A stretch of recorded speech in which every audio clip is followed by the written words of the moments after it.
A prayer movement inspired by the visions of a simple Polish Catholic nun in the early 20th century has grown substantially over the last 80 years, thanks in large part to the devotions of St. John Paul II.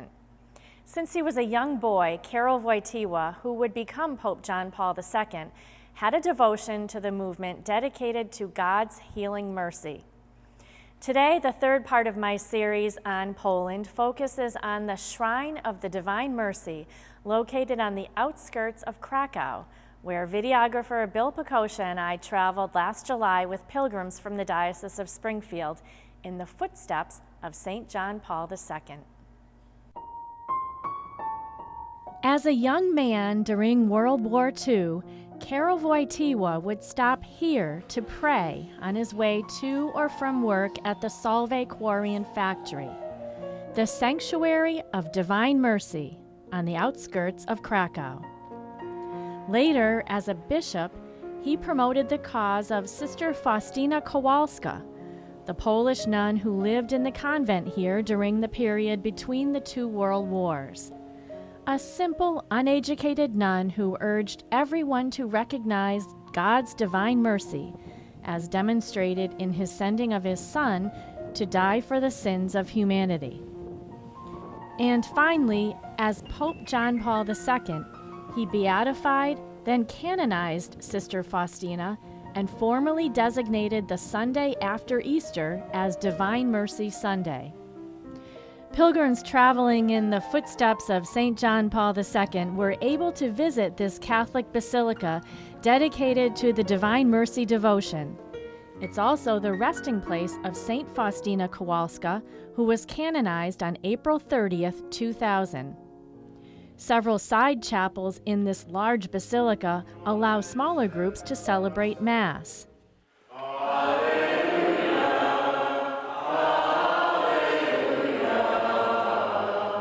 And on this day, Father Gary Daly, chaplain to the group, offered his thoughts on St. Faustina to the pilgrims.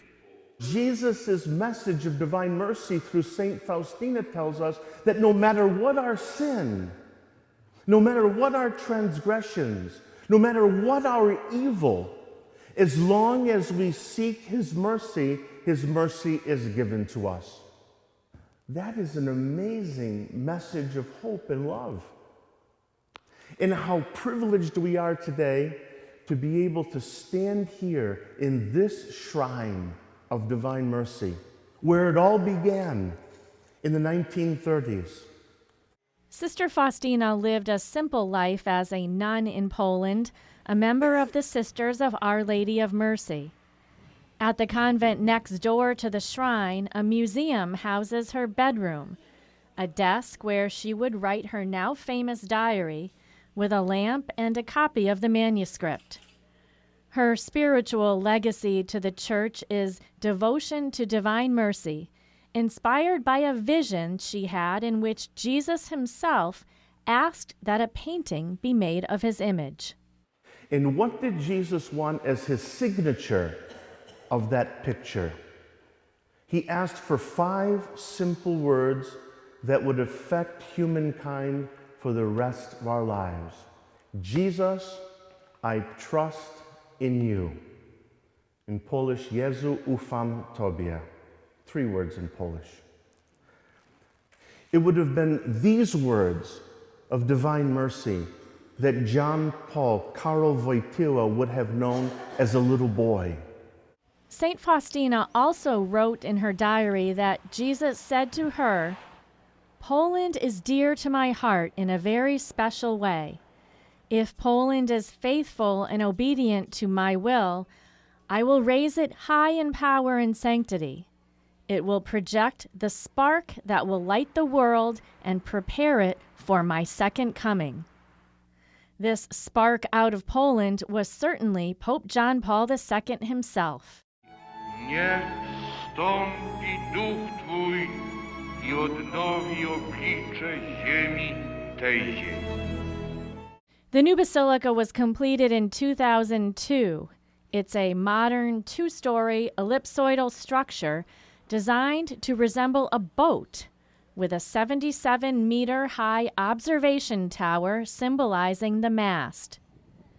Millions of pilgrims from around the world visit this site each year, which in 1985 Pope John Paul II called the capital of Divine Mercy devotion.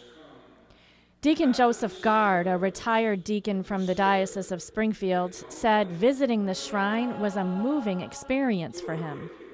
Well, I heard that story about Divine Mercy back in the early 80s, and what Jesus said to St. Faustina, I want you to spread this message throughout the world.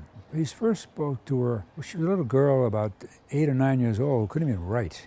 And he said to her, you're going to be my secretary. And she said, but I don't write well. And he said, I'll take care of that.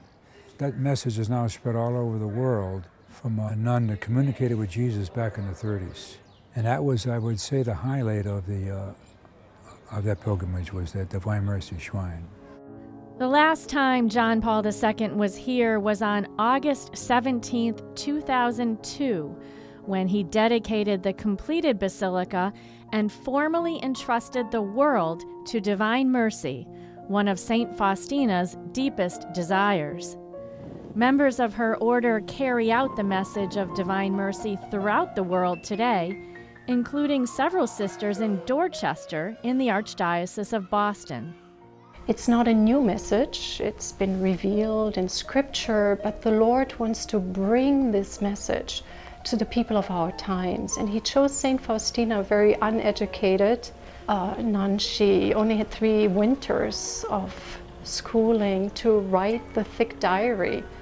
Sister Katerina says St. John Paul II was one of the great heralds of the message of Divine Mercy, a message that is still very much relevant today.